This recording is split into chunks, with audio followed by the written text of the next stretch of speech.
Living world diversity in the living worlds. हमारे आसपास बहुत टाइप के लिविंग ऑर्गेनिजम्स है। फिर चाहे वो पॉट में लगे पौधा हो या इंसेक्ट या फिर पेट्स हो चाहे एनिमल्स।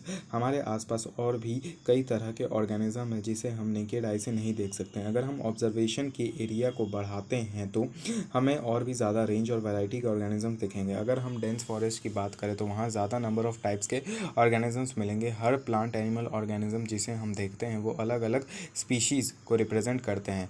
आज तक हमें नोन स्पीशीज़ 1.7 से 1.8 मिलियन के बीच में है। ये बायोडाइवर्सिटी को रिप्रेजेंट करता है या फिर number and types of species को रिप्रेजेंट करता है। हम जैसे जैसे नए या पुराने एरियाज़ को एक्सप्लोर कर रहे हैं वैसे वैसे न्यू ऑर्गेनिजम्स भी बढ़ते जा रहे हैं। अब क्योंकि हमारे आसपास millions of plants and animals है और हम अपने एरिया में मिलने वाले प्लांट्स और एनिमल्स को लोकल नेम से जानते हैं और ये लोकल नेम्स हर जगह अलग अलग हो सकता है। अब ताकि कोई कन्फ्यूजन ना हो तो हमने उनका एक प्रॉपर नाम देना होगा और इसलिए हम लिविंग ऑर्गेनिजम्स के नाम को स्टैंडर्डाइज करना होगा ताकि उस पर्टिकुलर एनिमल या प्लांट को पूरे वर्ल्ड में एक ही नाम से जाना जा सके। और नेमिंग के इस प्रोसेस को नोमेनक्लेचर कहा जाता है। अब नोमेनक्लेचर तभी पॉसिबल है जब वो ऑर्गेनिज्म करेक्टली डिस्क्राइब हो और वो स्पेसिफिक नाम किस ऑर्गेनिज्म से अटैच है। इस प्रोसेस को आइडेंटिफिकेशन कहते हैं। कई सारे साइंटिस्ट ने मिलकर किसी भी नोन ऑर्गेनिजम्स को नाम असाइन करने के लिए एक प्रोसीजर दिया और ये पूरे वर्ल्ड के बायोलॉजिस्ट ने एक्सेप्ट किया। प्लांट्स की नेमिंग करने के लिए principle and criteria international code for botanical nomenclature short form ICBN ने दिया और एनिमल्स के नेमिंग के लिए international code for zoological nomenclature ने दिया का इवोल्यूशन हुआ। इनके दिए गए साइंटिफिक नाम ये इंश्योर करते हैं कि उस स्पेसिफिक ऑर्गेनिजम्स के पास एक स्पेसिफिक नाम हो ताकि उस ऑर्गेनिजम्स के डिस्क्रिप्शन से पूरी दुनिया में कोई भी उस साइंटिफिक नाम को खोज सके। ये इस बात को भी इंश्योर करता है कि वो नाम और भी किसी ऑर्गेनिज्म को असाइन ना हो। हर नाम के दो कंपोनेंट्स हैं, जेनरिक नेम और स्पेसिफिक एपिथेट।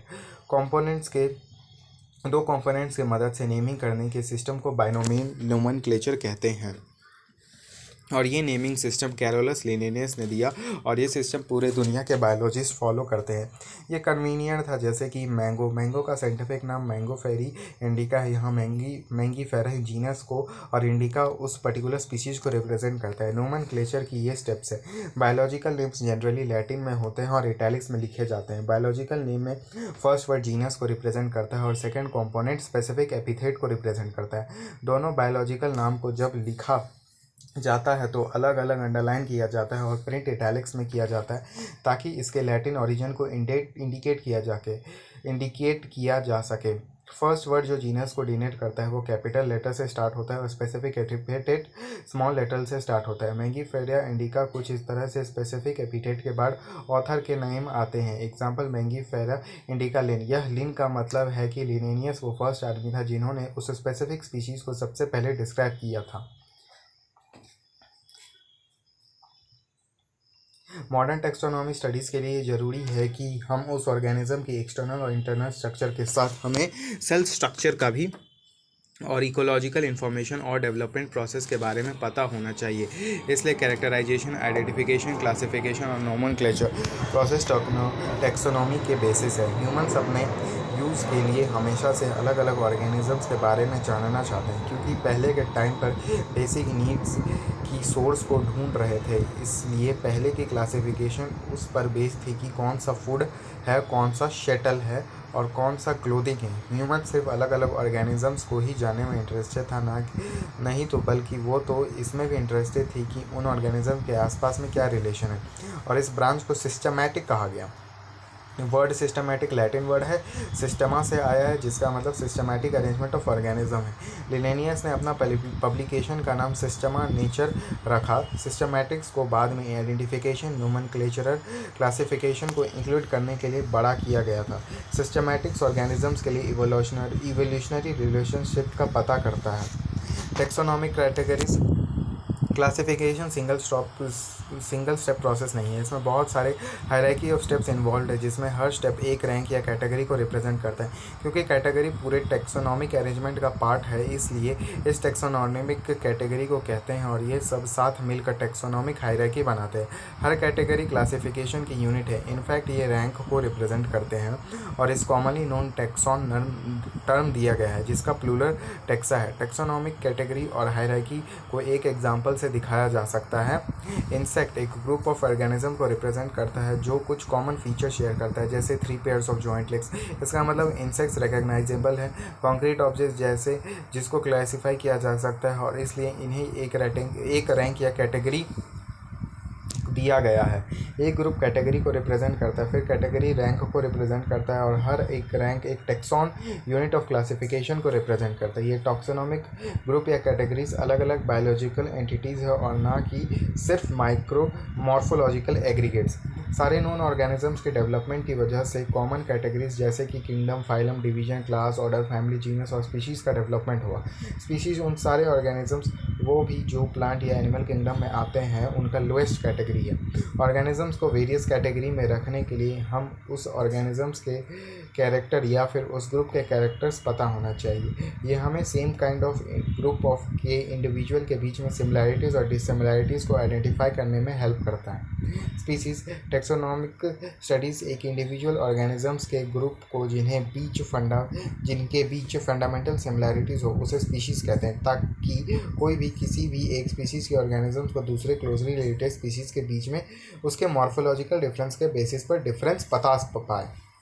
जैसे कि Mangifera indica, Solanum, tuberosum, Panthera leo, ये तीनों नाम इंडिका, ट्यूबरोसम और लियो स्पीशीज एपिथेट्स को रिप्रेजेंट करता है।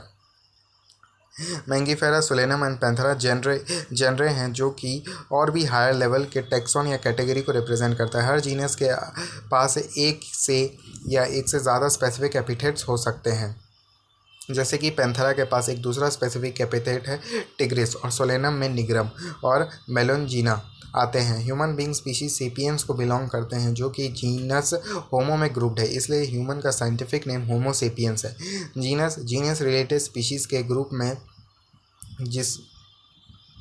जिसमें दूसरे जेनरे का स्पीशीज़ के कंपैरिजन में कॉमन कैरेक्टर्स ज़्यादा है। हम कह सकते हैं जेनरे क्लोजली रिलेटेड स्पीशीज़ के एग्रीगेट्स है। एग्जाम्पल के लिए पोटैटो और ब्रिंजल अलग अलग स्पीशीज़ के हैं पर इनका जीनस सोलेनम है। लायन, लेपर्ड्स और टाइगर तीनों में कुछ कॉमन फीचर्स है पर अलग स्पीशीज़ के हैं, पर इनका जीनस पैंथेरा है। ये जीनस दूसरे जीनस से अलग हैं जिसमें कैट्स आते हैं। फैमिली में ग्रुप ऑफ रिलेटेड जेनरा आते हैं जिसमें जीनस और स्पेसीज के कंपैरिजन में कम सिमिलैरिटीज़ है। फैमिली प्लांट्स के दोनों वेजिटेटिव और रिप्रोडक्टिव फीचर पर कैरेक्टराइज है। प्लांट्स में एग्जांपल के लिए 3 डिफरेंट जेनरा सोलेनम, पिट्यूनी और दतूरा फैमिली सोलेनेसी में आते हैं और एनिमल्स में जीनस पैंथेरा में लायन, टाइगर, लेपर्ड ये सब genus Felis cats family Felidae में आते हैं।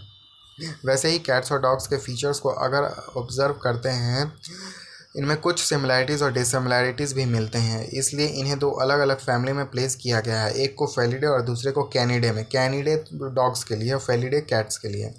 ऑर्डर, स्पीसीज, जीनस और फैमिली ये सब नंबर ऑफ सिमिलर कैरेक्टर पर बेस्ड था। जनरली ऑर्डर या फिर दूसरे higher categories aggregates of characters पर बेस्ड है।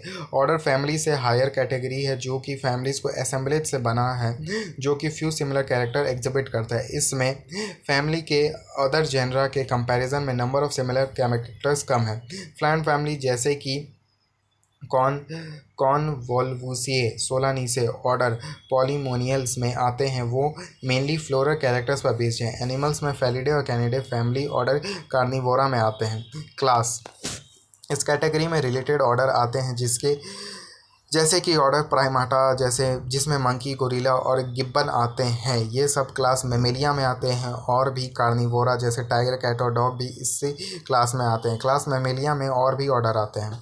फाइलम जो कि क्लास से हायर है और जिसमें animals like fishes, amphibians, reptiles, birds and mammals आते हैं। ये सब बेस्ड है कुछ कॉमन फीचर्स पर जैसे प्रेजेंस ऑफ नोटोकॉड और डोर्सल हॉलो न्यूरल सिस्टम। ये सब फाइलम कॉर्डेटा में आते हैं। प्लांट्स के केस में classes with few similar characters को हायर कैटेगरी डिवीजन में रखा। किंगडम वो सारे एनिमल्स जो अलग अलग फाइला को बिलोंग करते हैं, उन सब को हाईएस्ट कैटेगरी किंगडम एनिमलिया में रखा गया है। किंगडम प्लांटी में सारे वेरियस डिविजन्स के प्लांट्स आते हैं, इसलिए हम इन दोनों ग्रुप्स को किंगडम एनिमलिया और किंगडम प्लांटे में कहेंगे। स्पीशीज से किंगडम की तरफ जाने पर टेक्सोनॉमिक कैटेगरीज असेंडिंग ऑर्डर में दिखते हैं। कुछ ऐसा taxonomic categories showing hierarchical arrangement in ascending order. ये सब बड़े कैटेगरीज है, पर टेक्सोनॉमिस्ट ने इन हायरार्की में सब कैटेगरीज का डेवलपमेंट किया है ताकि वो ऑर्गेनिजम्स को वेरियस टेक्सा को साइंटिफिक प्लेस कर सके। जैसे जैसे हम स्पीशीज से किंगडम की तरफ ऊपर जाते हैं, number of common characters decrease करता है। जितना लोअर टेक्सा उतना ज़्यादा टेक्सॉन कैरेक्टरिस्टिक शेयर करेंगे। हायर द कैटेगरी उतना ज़्यादा डिफिकल्टी होगा सेम लेवल के दूसरे टेक्सा का रिलेशनशिप फाइट करने में, इसलिए क्लासिफिकेशन और भी कॉम्प्लेक्स हो जाता है।